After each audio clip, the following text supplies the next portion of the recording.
What's up, y'all? Today I got something I'm gonna have to call an exclusive. Now, the firearm is not exclusive, but what I'm gonna do is exclusive, and I'll tell you why. The gun I'm speaking about is the Ermox X-Fire. Firearm is clear, chamber is clear, no magazine. I'm thinking about doing a hydro dip on this gun. In order to do the hydro dip, you gotta strip everything. I also want to do a little polish and stoning job on the trigger bar, because this is, for those who may not know, a aluminum frame Glock clone.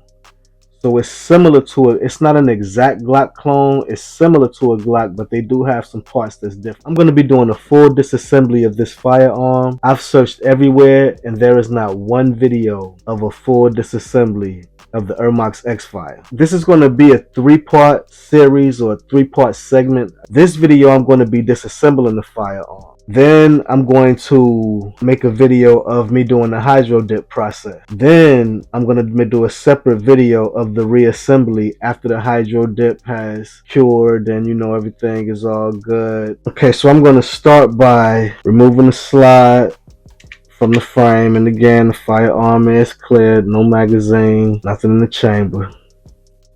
Removing the slide from the frame, which is just like a Glock. As for the slide, it's pretty much like your typical Glock, nothing major.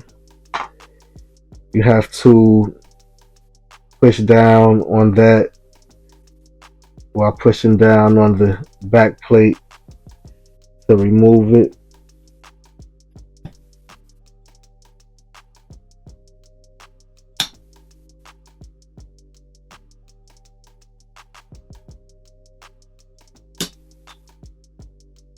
Make sure you keep your thumb there because it is under spring tension.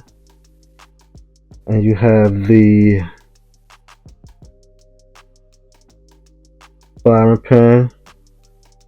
I'm going to put the slide parts in this PVC pipe cap.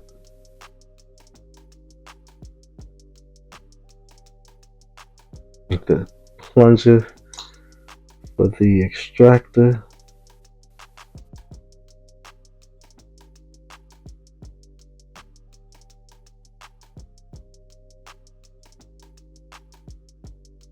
Okay, so that took me a little second there. I ended up having to get a 2.5 millimeter Allen key to get the screws off the slide plate. Something about this side plate, if you can see the 2 notches there.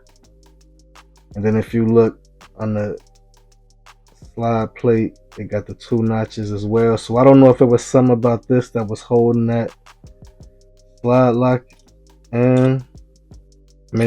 Holding the ejector in, but it definitely was not able to come out until I removed that. So now let's see if I can get the okay. Then we have their firing pin stop again, which is different from a Glock with this spring. So outside of the sights being removed, this slide is completely disassembled. And now we're going to get to the fun part, which is the frame. To start, of course, you have to remove the grips. This is a Torx 10 Torx screw.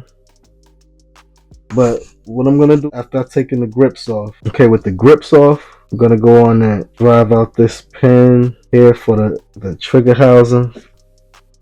Yeah, like a Glock, it can just be pushed through.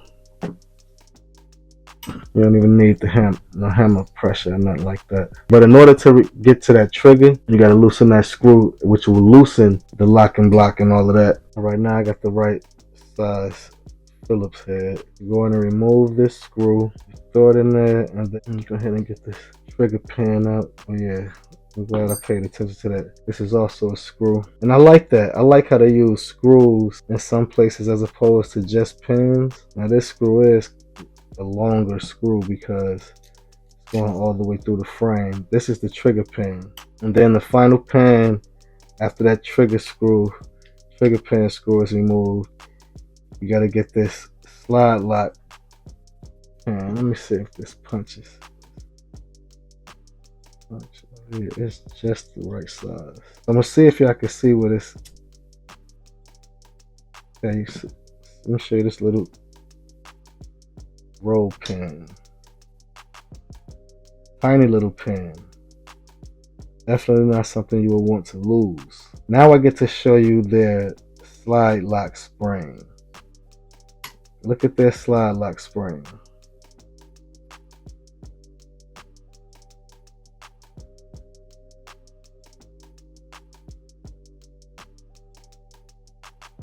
Like I said, the main reason I was using the magnetic tray is because of that little pin and this tricky little spring. So with that removed, now the locking block comes up more to where you can pull the trigger housing and get the trigger out. Here's the trigger bar. All of this is similar to a Glock, where you see they have screws as opposed to just pins. Again, that's something I like. I'm a fan of that. I will be taking this off, so I might as well just do it now. That little screw, that little spring is a lot tighter on the trigger than a typical Glock screw. But I'm going to be polishing and stoning. I'm going to be polishing the whole trigger bar, mainly focusing on this part, which is what we call the bird's head. I want y'all to see what I'm doing. I got the vice grips clamped on the one that's pressed off the frame a little bit, and I'm using the adjustable wrench to turn the screw here, and it's actually, I can feel it getting looser and I can see it coming off. See if I can hand turn it now. It's a pretty tight screw, and it's not much area to grip. You may hear me scraping the frame a little bit, but I'm not worried about that because I'm going to have to scuff the frame up, scuff the metal up for the hydro dipping process. There we go. And it is from this side, you turning left. So I guess when I was over here, I was doing the wrong thing because I was turning it right.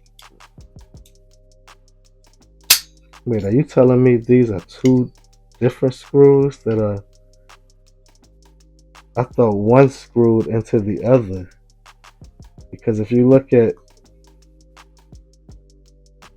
the end of this screw, I thought this was going into like the cap of the other, but this seems to have to be screwed off too.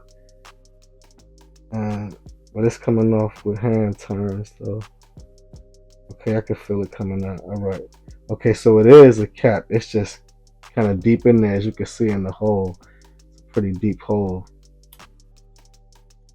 Oh, it's necessary. So we got the little locking block with the spring under it. That whole part comes out. I'm gonna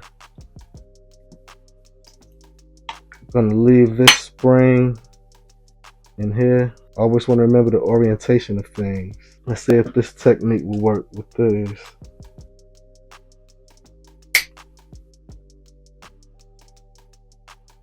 Because at least there's nothing else, so this should just be straight screw, because it doesn't seem like there's anything else to... I'll put a good grip up there too, boy.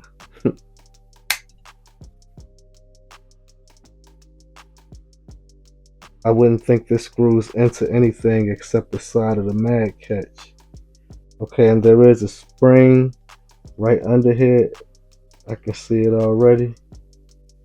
So that's also different from the Glock. So there it is, y'all. Fully disassembled frame. Disassembled slide, like I said, outside of removing the sights. I'll do that. Go ahead and put this screw over here. Screw and spring. Here's the end of the mag catch. The part that actually holds the magazine. This part is plastic. This is what will really be holding the magazine. Makes sense. So the tools used was a 5/64 punch, I used an adjustable wrench, vice grips, Torx number 10, screwdriver, 5/32 flathead. So this is a first. Ermax X-Fire, fully disassembled frame, slide disassembled all the way except with the sights being removed. Like I said, this hasn't been done before. Until the next step, y'all. Mega guns, think Mega TV, think greater than, and above all, be responsible, even with the broke gun. Bang, bang, bang, bang, bang, bang, bang, bang. Probably not gonna monetize this either.